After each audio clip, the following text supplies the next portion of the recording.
Hello mga watcher for today's video ay papunta kami ng Cebu. Ayun na Wow! nga, nilagay muna namin sa park and fly ang aming sasakyan dahil hindi naman pwedeng isakay ang aming sasakyan sa airplane, di ba mga watcher? 1 year later ay dumating na din kami dito sa What? Ninoy Pina International. Subscribe kayo dito at i-follow niyo kung di pangit kayo.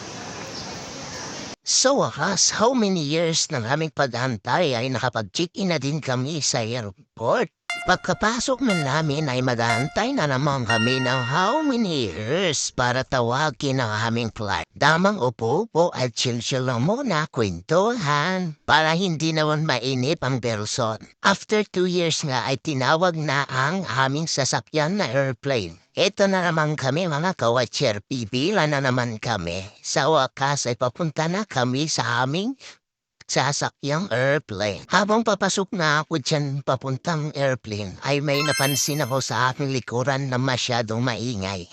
Lumingon nga ako sa likuran ko kung sino yung maingay mga kawatcher. Nakita ko nga ay mga ibang lahi. Akala ko mga Pinoy lang ang mga marites.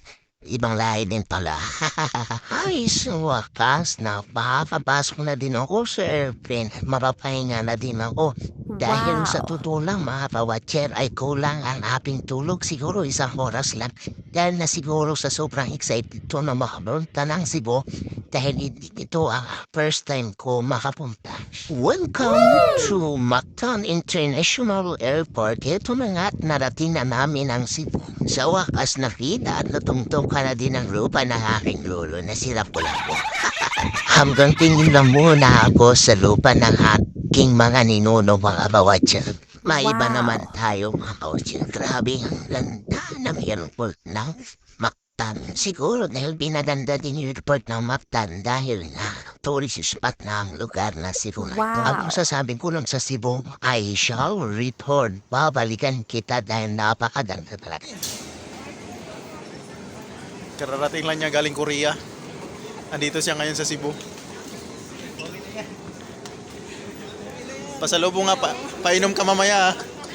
Pasalubong nga. O diba ang laki ng ngiti ko dahil sa sobrang excited at sobrang saya ko dyan dahil nakita ko na nga ang lupa ng aking mga ninuno. At excited na din ako mamasyal kung saan kami pupunta.